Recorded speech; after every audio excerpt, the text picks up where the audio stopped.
We're often quick to forget the tragedies of the past, yet valuable lessons are to be had by exploring their causes and effects. After all, in a world of ever-changing rules, products, and services, history is the one constant that can guide us through the ambiguity. So let's take a 5-minute history lesson on today's Plain Bagel. The year is 1918, and after 4 years of conflict, the First World War is finally over. America has emerged as one of the victors and is about to enter a period of economic prosperity and cultural change known as the Roaring Twenties. Things start off pretty strongly as the post-war economy is seeing a boost. Troops are back from the war, delayed projects are springing up again, and hey, more women are entering the workforce, meaning that more people have a salary to spend. And companies are looking for a piece of the money pie. So in 1920, we see our first radio advertisement. And it seems to be working. Recent inventions like the vacuum cleaner and the electric wash machine are becoming hot commodities. And hey, since things are looking pretty good, the banks are giving out loans to everybody, meaning that even more people can buy the latest and greatest gadgets. Before you know it, everyone's getting a car too. Henry Ford's T-model to be exact. And with it, life is becoming a lot easier. So already you can see people are starting to get more money because there's more jobs available and they're buying as much as they can. They're spending that money that they have that goes back into the economy. So it's making things stronger. And banks see that as, oh, people have more money. If I let them borrow money, then they'll be able to pay it back faster. So you have more jobs available. People are spending money in stores and the banks see that as good. So they're giving out money like crazy as well. Now you can do the Charleston across town and be home for your evening smoke. All of this is making companies very rich, and the average American is making good money themselves. In fact, people are starting to look for things to do with their newfound wealth. Buy another laundry machine? Nah. A new car? Don't need it. Oh, wait, what about investing? Yeah, that's it. After all, why be rich when you could be more rich? So the stock market becomes a pretty popular practice, and with so many people buying, investors are finding it very easy to make money on stocks. Soon enough, everyone thinks they're 1920s Warren Buffett, and I mean everybody. Cooks, shoe shines, taxi drivers, you name it, everyone is trading like a Wall Street tycoon, pouring their life savings into whatever security is hot that day. In fact, there's so much money to be made, people are taking out loans to invest even more, and banks are happily collecting the interest. By the way, those same banks are looking to invest more money too, and soon enough they begin borrowing money from customer bank accounts to buy stocks.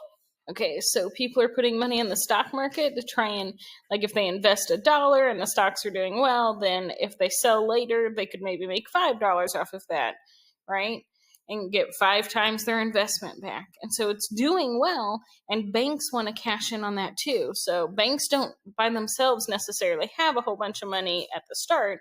They're borrowing money from customers. And the reason the guy said cough, cough is they're not always telling people they're borrowing money from them. They're more like stealing it.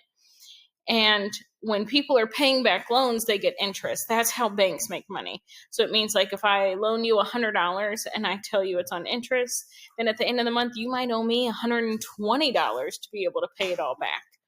So that's what they're doing, and they're hoping to get a return on their money as well and make more money in the process. But since things are looking up, no one's noticing, and overall things are going pretty well in America, financially anyway. And as we experience flapper culture, prohibition, and the rise of jazz music, people are making good money on the markets. By 1929, America's total wealth has doubled, and investments are up 280% since 1922. In fact, stocks are rising so fast, companies are having a hard time keeping up and justifying their stock price. Wait, that's not good. And hold on, production actually seems to be slowing down. Henry's not making as many T-models, and people aren't buying as many things. It looks like companies may have overestimated their growth, and now wages are falling. And all that easy to access debt? Well, people have taken out quite a bit, and interest rates are starting to rise. Okay, so now all of a sudden the economy's not doing so well, and production's starting to halt. Stores aren't making as much goods, so they're not making as much money. But all these people, you can see the little angry face, they've already borrowed all this money. They have to pay it back. But if their company's not making enough money, they can't make money either to pay back the debt. And interest rates are going up. So now where they might have had to pay back $120 at the end of the month, now they have to pay back $135 at the end of the month, but they're making less money and people are starting to panic. But wait a minute, the stock market is still up. That doesn't seem right. Even though the economy is looking worse for wear under the hood, investors are more or less ignoring these problems and buying and selling as if everything were exceptional. Sure, we see a few shakeups and close calls, but things are still largely positive. But people are ignoring this fact that they don't have enough money to pay back debt, and they're still relying on these stock markets, thinking if I put in $100, I could make $500, and that would solve all my problems. I could pay off my debts and still have extra money to spare. So remember, if you invest $100, you might make $500, But if those stocks drop and you go to sell later, it might only be with $30 and you've lost $70. So it's quite a risk. And people are still gambling on the markets. But over time, the voice of reason is getting louder, and investor uncertainty is increasing, which brings us to October 24th, 1929. Black Thursday, as it's called, the theorized start of the Great Depression. Investors have been royally spooked, with headlines reading, "Prices of stocks crash and heavy liquidation." And when markets open, they start to sell. And I mean sell.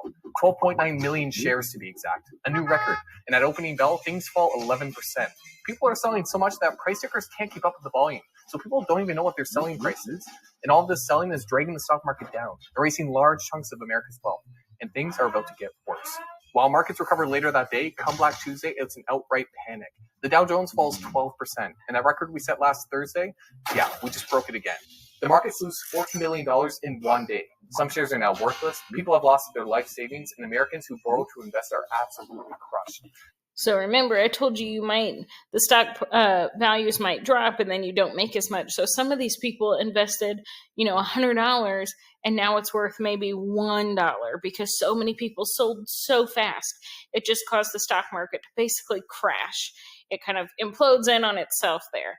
And all these people that were hoping to get more money to pay back banks and pay back debts have now lost all of that money too, but they still owe that money to banks. So now they've just made problems worse. Think of it this way. You borrow $100 from a bank, you're going to put it in the stock market with the hope that at the end of the month you have $500 and you only have to pay the bank back $120. You've got a whole profit of $380. You're going to be rich. But now you find out interest rates have gone up, you have to pay $135 back. That already cuts into your profit. And the stock market's only going to give you $10 for it. So now you're in the hole $115. That's a big difference. And so, friends, here we are. The Great Depression, the worst economic downturn in the history of the industrialized world. The Dow Jones falls for another 3 years after this, losing 90% of its value from its high in 1929. Many lose their jobs as companies shut down, and it's not just investors that are hit. Remember that money the banks borrowed? Well, a bunch of it is lost in the markets too. And people are only getting back 10 cents for every dollar they had in their account. Banks across the country shut down, and unemployment reaches its highest level in U.S. history. Okay, so remember, the banks borrowed money from people without telling them. So it's like the bank borrowed $10 from you, and now they can only give you $3 back because they lost your money in the stock market. So your money's gone too. So then companies start shutting down. It means they have to fire a lot of people, and unemployment rates, as you see, they reach their highest level. So not only are you still responsible for paying all this money back and you've lost a ton of money, but you might potentially have lost your job as well, and you have no way to make new money. 24.9%. By this point, breadlines, soup kitchens, and homelessness are common sights. Whether you invested, borrowed money, or even just held money in a bank account, the Depression found a way to hurt you financially. Times would be tough throughout the 1930s, and fiscal intervention from Franklin D. Roosevelt would do little to this activity. In fact, it wouldn't be until the rise of the Third Reich in Germany that we would see an end to the crisis. You see, the Great Depression wasn't just felt in America. Rather, with recent globalization, its effects were felt around the world. Okay, so why was it felt around the world? Is that the United States trades with these other countries, and if the United States isn't making as much stuff and they're not making as much money, they can't trade with other countries as well, and they're not getting the goods they need, and it's causing some problems on their economies as well. And in the darkness, we saw the rise of Hitler, who used the despair of the German people as a rallying call, ultimately leading to the creation of the Nazi Party and the start of the Second World War in 1939. Okay, I'm going to fix something he says in here. Hitler did not create the Nazi Party. He just was a leader in it, and he used all this stuff to help bring him to power. The war created jobs in America, ironically ending one tragedy with the start of another.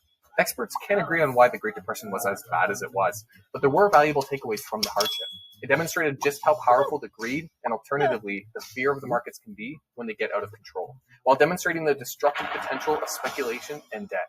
Laws would later be introduced to safeguard financial institutions and deposits, and during his time in office, Franklin D. Roosevelt would introduce the Federal Deposit Insurance Corporation and the Securities Exchange Commission, institutions targeted at protecting the wealth of Americans that still exist to this day. Few are left who remember the hardships of the Depression, but we'd be foolish to forget the lessons it provided. After all, fear, greed, and speculation are far from dead. All right, so what came out of this then is, remember, if you invested money in the bank, maybe you decided not to put anything in the stock market. You were going to be smart about your money and just have it sitting in the bank trying to collect interest. Well, the banks borrowed from you and you still lost money, because at this time the banks could do that. They could take your money and invest it for themselves. And from this, President Roosevelt said, no, we can't have that happening anymore. And so now banks cannot take your money without your permission. They can't do these things because of the effects of the Great Depression. But it's important to remember that during this time, people had it all. They felt like they had all this wealth. And then it quickly started to tank because people got very greedy and they started to doubt things. And when people got greedy and started to doubt things, people lost everything. They lost their jobs, they lost their homes. Some people lost families, and homelessness became a very common thing in the United States.